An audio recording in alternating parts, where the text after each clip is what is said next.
옛날 중국의 고사성어 중에 동가식 서가숙이라는 말이 있습니다. 어느 처녀가 동쪽의 부잣집과 서쪽의 잘생긴 남자 집에서 청혼을 받았을 때 낮에는 동쪽의 부잣집에 가서 생활하면서 먹고 밤에는 서쪽의 잘생긴 남자의 집에 가서 자고 싶다고 했다는 데서 유래한 말입니다. 옛날이나 오늘날이나 시대를 불문하고 나에게 유리하고 유익한 것은 놓치기 싫고 모두 다 가지려고 하는 사람들의 심리를 잘 보여주는 이야기입니다. 신앙생활도 그렇습니다. 하나님께서 우리에게 항상 하시는 말씀이 무엇입니까? 하나님과 우상, 믿음과 세상을 다 가질 수 없다는 것입니다. 집 하인이 두 주인을 섬길 수 없듯이 하나님과 재물을 겸하여 섬길 수 없다는 것입니다. 재물은 모든 우상의 대표입니다. 둘 다 가질 수는 없습니다. 하나는 버려야 합니다. 무엇을 버려야 합니까? 눈에 보이는 것이든 내 마음속에 있는 것이든 중요한 것을 위해서 덜 중요한 것들을 하나씩 버려야 합니다. 그런 생활이 바로 신앙생활입니다. 그런데 오늘날 많은 신자들의 모습을 보면 마치 갈멜산에서 엘리야 선지자와 바알 우상을 섬기던 선지자들이 누가 섬기는 신이 참 신인지 하늘에서 불이 내려오게 해서 재물을 태우는 기도로 대결해 보자고 했을 때 엘리야와 우상 선지자들 사이에 서서 머뭇머뭇하던 이스라엘 백성들 같습니다. 왜 그랬습니까? 둘 다 놓치기 싫은 겁니다. 결과를 보고 결정하겠다는 것입니다. 어느 편이 나에게 더 유리한지 싸움의 결과를 보고 난 후에 조금이라도 나에게 더 유익하고 유리한 쪽으로 가겠다는 것입니다. 오늘날도 그렇습니다. 신앙의 회색 분자들이 얼마나 많은지 모릅니다. 박쥐 같은 신자들이 얼마나 많은지 모릅니다.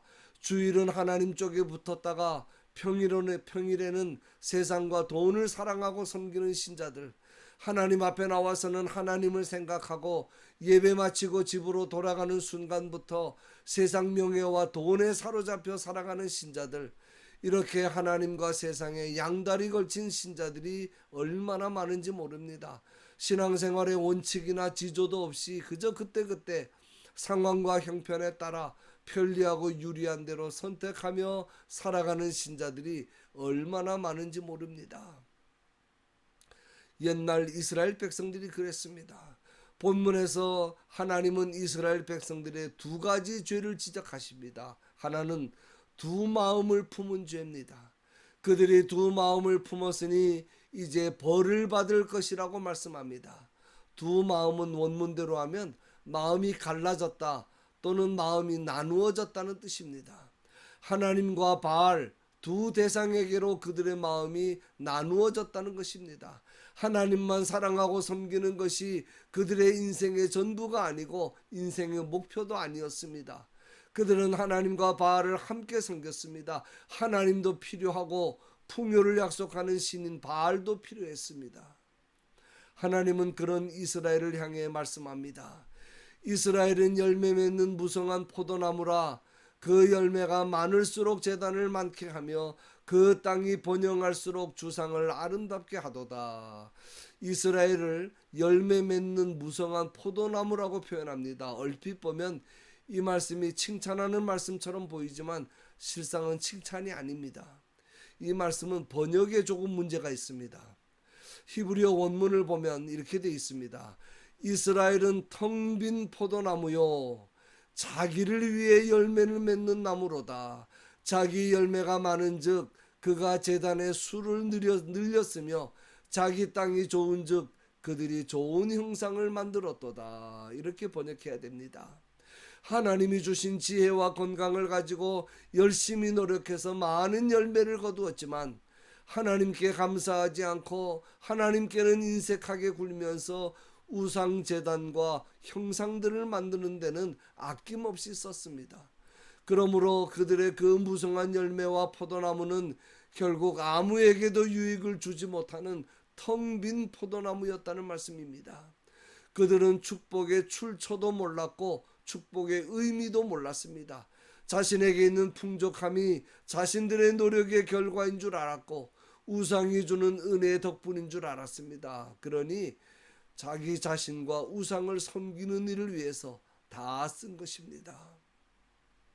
두 번째 책망은 헛된 말과 거짓 맹세로 언약을 세운 죄입니다.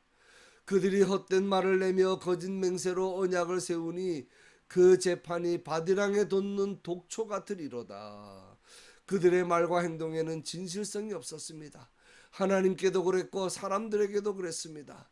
하나님 앞에 나와서 드리는 기도나 맹세는 위기를 모면하기 위한 속임수에 불과했습니다. 사람들과의 계약이나 약속도 이익이 많고 적음에 따라 수시로 변했습니다. 법정에서는 거짓 증거를 해준 대가로 돈이나 땅을 주고받았습니다. 그 당시 이스라엘 사회에는 공의도 없었고 진실도 없었습니다. 모두가 이익에 따라 움직이는 시대였습니다. 거짓과 사기와 불의와 배신이 판을 치는 시대였습니다. 그래서 하나님은 그들을 밧이랑에 돋는 독초같이 심판하시겠다는 것입니다. 그들의 그 거짓된 말과 행동이 그들에게 결국 독초같이 될 것이며, 또한 하나님께서 그들을 그렇게 쓴맛과 쓴 고통을 주는 심판을 하시겠다는 뜻입니다. 두 가지 죄를 지적했습니다. 그러나 이렇게 두 마음을 품고 헛된 말과 거짓 맹세로 언약을 세운 그들이라 할지라도 살 길은 있습니다. 묵은 땅을 기경하라는 것입니다. 묵은 땅은 잡초가 무성하고 엉겅퀴가 우거져 파종할 수 없는 땅입니다. 그 당시 이스라엘 백성들의 영적 상태를 가리킵니다. 그들의 심령은 영적으로 부패하고 완악하여 하나님의 말씀을 받아들일 만한 준비가 전혀 되어 있지 않았습니다. 그러므로 땅을 기경하는 것이 땅을 기름지게 하고 열매를 자라게 하는 첫 단계인 것처럼, 이스라엘 백성들이 선지자가 선포한 무서운 하나님의 심판을 피하고 은혜를 누리기 위해서는 먼저 회개를 통해 마음밭을 일구어 하나님의 말씀을 받아들일 준비를 해야 한다는 말씀입니다. 그러면 묵은 땅을 어떻게 기경합니까? 너희가 자기를 위하여 공의를 심고 인애를 거두라. 공의를 심는다는 말은 공의를 행한다는 뜻입니다. 이것은 앞에서 지적한 두 가지 죄에서 돌아오는 것을 가리킵니다. 호세아의 아내 고멜처럼 마음을 우상이나 세상 것에 빼앗겨 하나님과 양다리 걸치지 말고 하나님께만 바쳐야 할 사랑과 존경을 하나님 외에 다른 대상에게 나누어 주지 말고 하나님만을 전심으로 사랑하고 섬기며 삶 속에서 모든 거짓을 제해야 한다. 그것이 바로 묵은 땅을 기경하는 것이다. 그런 말씀입니다. 그렇게 기경할 때, 그렇게 기경된 바로 그 땅에 하나님께서 의의 비를 풍족히 내려서 아름다운 구원의 열매를 맺게 될 것이라고 하는 말씀입니다. 우리도 마찬가지입니다. 주님의 재림이 가까울수록 사탄의 세력이 왕성하기 때문에 기름 없는 빈등만 들고 신랑을 기다리던 미련한 처녀들처럼 안일주의에 빠지기 쉽습니다. 자칫하면 나도 모르는 사이에 죄악으로 인하여 신앙 양심이 자꾸 무뎌지고 둔해집니다. 그리고는 세상과 타협하게 됩니다. 그럴수록 우리의 묵은 땅을 기경해야 합니다. 잡초가 무성하고 가시와 엉겅퀴가 우거진 묵은 땅을 갈아엎어야 한다는 말씀입니다. 그래야 의의 결실이 있습니다. 기경한다는 말은 영어 성경에는 break up이라고 번역했습니다. 잘게 부숴버린다는 뜻입니다. 하나님만 진심으로 전심으로 사랑하지 못하게 만드는 우리 속에 있는 우상들과 우리 몸에 붙어있는 악한 습관들을 잘게 부셔버려야 합니다. 내 안에 있는 딱딱한 고집과 교만과 포기하고 싶지 않은 자존심, 그 누구에게도 간섭을 허용하지 않았던 나만의 영역, 그 누구에게도 포기하고 싶지 않고 양보하고 싶지 않았던 나만의 울타리, 이 모든 것들을 다 부숴버리고 갈아엎어야 합니다. 자기 중심적인 고집과 편견과 옛습관을 다 갈아엎어야 합니다. 시기와 질투와 원망과 낙심과 좌절의 마음밭을 다 갈아엎어야 합니다. 염려와 정욕에 붙들린 마음밭도 다 갈아엎어야 합니다. 그래야 우리의 삶 속에 하나님의 의가 비같이 내려 우리의 삶을 통해 하나님께서 기뻐하시는 아름다운 열매들을 풍성히 맺게 될 것입니다. 본문에 중요한 말씀이 하나 더 있습니다. 언제 우리의 묵은 땅을 기경할 것인가 하는 것입니다. 지금이라고 말씀합니다. 지금이 곧 여호와를 찾을 때니 너희 묵은 땅을 기경하라. 지체하거나 미루면 안 됩니다. 기회 주실 때 해야 합니다. 그 기회가 바로 지금이라는 말씀입니다. 요즘 그런 생각을 자주 합니다. 우리가 이 땅에서 오래 살 수 있으면 좋겠지만 요즘 사고가 얼마나 많습니까? 내가 어떤 사고에 연관이 되고 하나님께서 나를 언제 부르실지 아무도 모릅니다. 나도 언제라도 주님께서 부르시면 가야 하는데 만일에 그때까지 내가 나의 묵은 땅을 기경하지 못하고 딱딱한 상태로 주님 앞에 서게 된다고 하면 얼마나 부끄럽고 비참한 일이 되겠습니까? 결론입니다. 묵은 땅을 기경하는 일이 사실은 그렇게 쉬운 일이 아닙니다. 땅의 입장에서 보면 괴롭고 고통스러운 일입니다. 묵은 땅을 기경한다는 말은 다시 말하면 나 자신과 세상을 포기한다는 말입니다.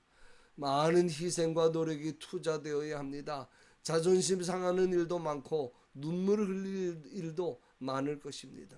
그러나 쓸모있고 열매 맺는 땅을 만들기 위해서는 깊이 파헤쳐야 합니다. 묵은 땅에는 아무리 좋은 씨를 심어도 소용이 없습니다. 아무리 좋은 말씀을 읽고 들어도 소용이 없습니다. 딱딱한 땅을 깨트리고 부숴버리고 잡초를 뽑아내야만 합니다. 이러한 땅에 하나님께서 의를 비같이 내리게 하셔서 아름다운 믿음의 열매와 성령의 열매를 풍성하게 맺게 해 주실 줄로 믿습니다.